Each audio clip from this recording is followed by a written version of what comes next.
Afternoon, everyone. So, I'm sure I talk for all of us here in Choksi and those watching online that we were all sufficiently terrified by the first half of the talk by Miss Mariam, but the talk by Miss Shweta kind of was a more comforting balm in terms of MRI safety and how we can deal with it. Quick warning here, actually, this talk is something that I give as an isolated talk in when there are other topics also covered in conferences, but we are lucky here that this is a dedicated half a day conference just on MR safety. So let's treat this talk as a synopsis of everything that has been talked about by our esteemed speakers over the past 2 hours. So just a few questions to begin with. I warn you here that today's Zoom platform as well as Choksi here has been implanted with some spyware and mind reader. And if you get this question wrong, even in your minds, I promise you that all the speakers who have spoken initially will physically trace you and imprison you, which is the best practice for switching off the magnet in MRI room at the end of the day's work every day, as it helps extend the life of the magnet, or once a month for maintenance purposes, or the practice differs depending upon the vendor of the MRI machine, or is it only during the quench process in emergencies and while uninstalling the machine? Moving on to the second question, and I hope you got this right for your sake. The second question, which of the following is or are MRI unsafe? Pacemakers. I'm saying MRI unsafe, the category unsafe. Pacemakers, cochlear implants, non-mobile intraocular foreign bodies, or all of the above. Think about it a bit and we move on to the next question. How long should one wait before performing an MRI in patients after coronary stenting? This is a question that someone probably asked in one of the earlier talks. We'll try to address it here. So whether you don't need to wait at all, the MRI can be performed immediately, both in 1.5 and 3 Tesla, or you wait 6 days for both, or you wait 6 days for 1.5 and 6 weeks for 3 Tesla, or you wait 6 weeks for both. So you can choose your answer. And we move on to the next question. How many safety zones are required to be present in an MRI facility? I'm sure all of you know that. 3, 4, 5, or 6. And even if you didn't know, Shweta has covered it. So then, the background for this session, half-day session here, and for all this is time and again we hear about these accidents, not just in India, even abroad. It's not country specific. It's just something that you hear all the time, and you're fine when nothing is going wrong. But it just takes one incident to suck out all happiness of doing MRIs. And all we have to do is really put our processes in check that all this doesn't happen. Not going to go into hardware basics. Amit covered it beautifully initially. This is the 5-gauge line. Again, not going into that right now. It doesn't matter. So this is the most important thing. What happens outside the zone 4, that is in the zone 3, and this is the most important sign that you have to have in your facility at zone 3 before entering zone 4, that the magnet is always on. So for the first question, only during the quench process in emergencies and during uninstalling of the machines, the magnet is switched off. Otherwise, the magnet is always on. So what are the injury mechanisms that we need to be aware of? There are torque injuries, projectile injuries. We need to be aware of the specific absorption rate and specific energy dose, something that Amit covered initially. There are thermal injuries.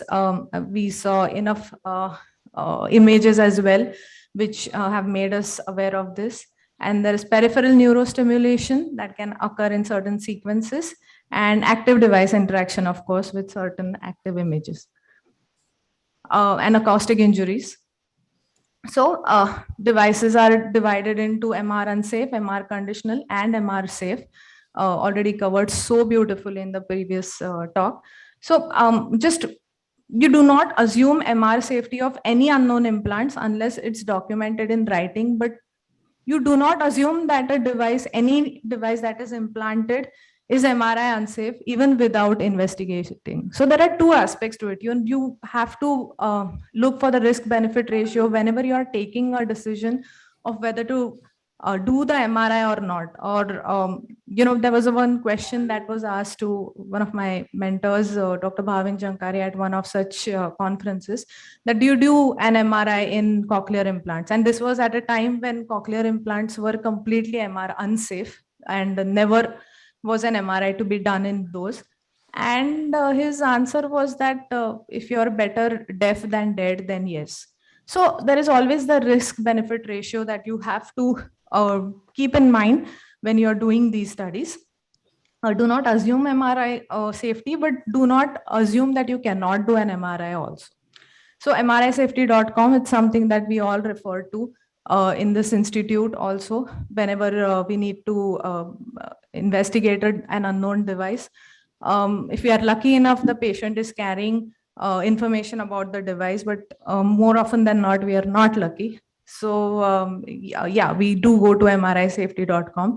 But I do agree with Mishweta when she says it's like looking for a needle in a haystack. So let's try to make that process simple by looking at the usual suspects.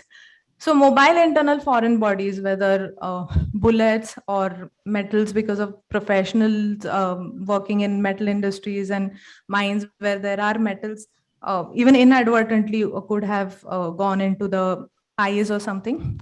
So these are absolute no-no. You do not do MRIs in this. And if there is even a slightest doubt that there could be this possibility, there is always an X-ray or a CT to turn to at least check if there is some of metal foreign body inside. Insulin infusion pumps can be patch pumps or tethered pumps. So patch pumps, they are basically on the skin, but tethered pumps are which deliver through the pumps through some infusion tubings. So the pumps are MRI unsafe, but the tubings can be MRI conditional. But nevertheless, for now, all insulin infusion pumps are to be considered MRI unsafe unless there is a documentation, because there are a few new pumps which are coming, which could be MRI compatible. But for all practical purposes, you cannot go inside zone 4 with an insulin infusion pump. Then external transvenous pacing leads or abundant intracardiac pacing leads. So I'm not talking about pacemakers here, but there are pacing leads about which if you don't have any idea, then it's better not to do the MRI. And then, constantly there are newer devices. I cannot possibly cover all of them here. I don't even know all of them here, honestly. But there are certain devices. There's MagnaTrack, which is kind of a device used for correction of pectus excavating. It's a sternal device, and it, magnetically holds that sternum and gives it a shape and place. Then there are some contact lenses which check the intraocular pressures, and gastroesophageal reflux devices. So they still are MRI unsafe. Now, every time I feel that, I've been giving this talk for maybe 2 or 3 years, and it's very nice to know that when certain of these devices in red, after a year or so, come into the yellow category where they are MR conditional, because obviously, we find a way to design certain devices so that they still can go into the MR room. So that's great. That's how pacemakers became MR conditional. That's how cochlear implants became MR conditional from their initial category of MRI unsafe. But then the red list doesn't go down, because then there are always newer devices being developed. And before they are proved to be MRI safe or unconditional, they are always MRI unsafe, and the testing is still going on. So that's where we are. And hence mrisafety.com. So pacemakers and defibrillators, you have to make certain technical adjustments. They have to go into safe mode. And there are technologists who do that. And we can, of course, do scans when they are in the safe mode. So greater than 6 weeks post-implant, this can be done with the requisite precautions. Cochlear implants initially were, of course, unsafe, but now there are removable magnets, and there are some kinds of compressive dressing that can be given. Cochlear implants now become MR conditional, but you, of course, need documentation of the same and the precautions that need to be taken. neurostimulators as well. And yes, there have been certain accidents that have happened with aneurysmal clips in the past, but lately they are all titanium, and you would probably think that you're good to go. Chemo ports and drug delivery systems also, most of them are now MR conditional, and most of the time, more often than not, we are able to do MRIs with them.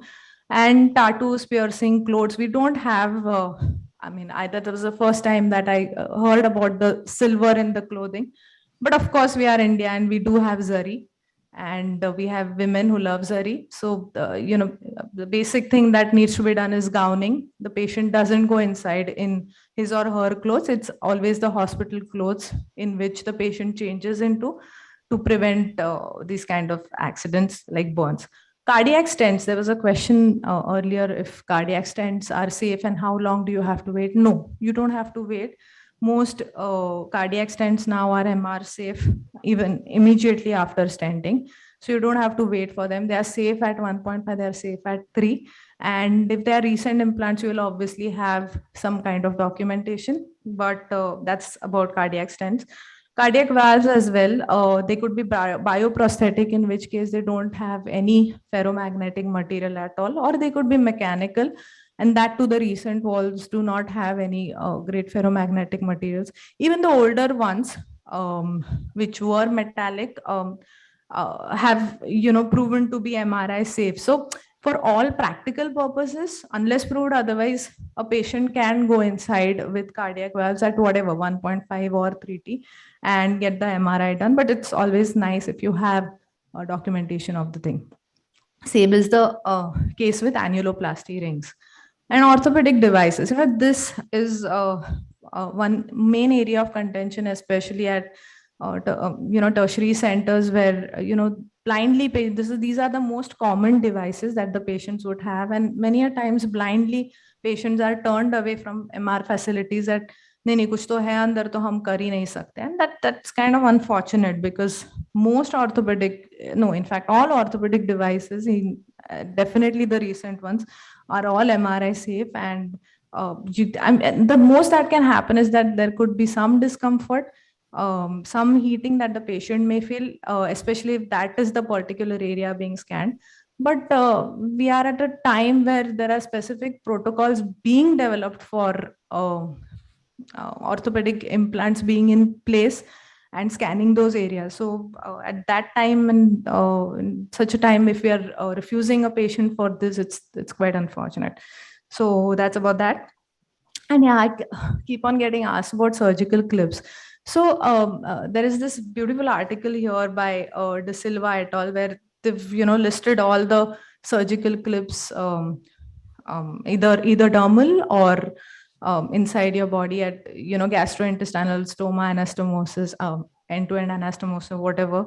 So they have kind of given a list of the MR safe, MR conditional, and MR unsafe sutures. You could go through that, or for all practical purposes, they the Ethicon ones are kind of safe, and there were just some 2 or 3 ones of Olympus which were then labeled as MRI unsafe. I'm sure you would find it on mrisafety.com as well. But then as a category, surgical clips also come in the MR conditional. You just need to know which they are. So in pacemakers, there are certain protocols that need to be followed. You pre-test the pacemaker, before the test, you need to make sure that the pacemaker is in fact working okay. And then program the pacemaker to a safe mode prior to the MRI. You of course have a continuous monitoring and dedicated personnel with a crash cart, defibrillator, all available before doing the MRI. And of course, after the MRI, switch to the usual pacemaker mode and test the pacemaker function to make sure that's working fine. And that's it. So to answer the second question, the MR unsafe amongst these was a known intraocular foreign body. Pacemakers and implants are now MR conditional. And you don't need to wait after cardiac stenting at either 1.5 or T. So, the zoning has also been talked about really well before. And it's something that needs to be followed very diligently. Zone 1 is free access for everyone. Zone 2 is where the actual screening happens. So while Zone 3 is somewhere where you have to be very cautious about who enters. The real critical zone, I feel, is zone 2, where we have an active part to play.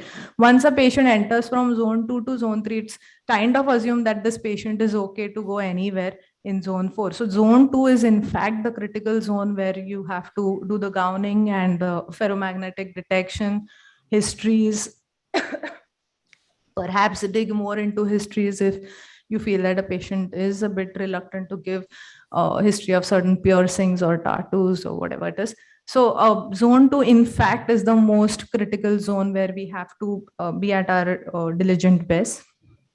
Zone 3 is, of course, where it's just screen patients and personnel, and the access should be via pass keys only. And this is where, there is a step called full stop and final check that is given in the ACR guidelines, where actually before the patient enters the magnet room, there is again a proper final check to make sure that the patient does not have any ferromagnetic material on him. And then zone 4 is only just the screened patients under constant supervision. So in spite of all that, if someone just slips by and has an entire MRI done without us knowing about something, then if there has been an inadvertent exposure, it's our duty to inform the treating physician prior to the patient leaving the MRI facility, because the physician may want to then intervene, may want to monitor or do something about it.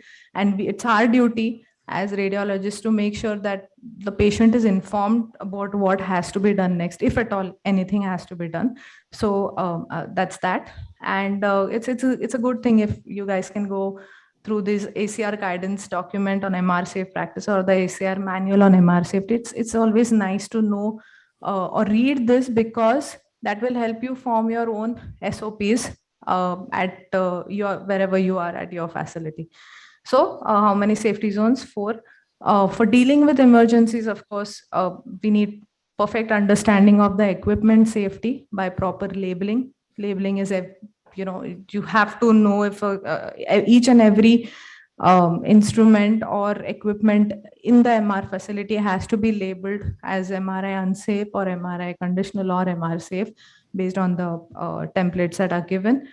Personnel education is extremely important. Another thing that's important is not, constantly change the personnel in a particular facility, because if at all there is not enough training given and to even one personnel, and then that kind of ignorance about certain aspects can lead to an untoward incident.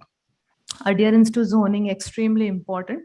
And quench is, of course, the process in which the liquid helium ceases to be liquid, and it ceases to make the superconducting, the wire superconducting.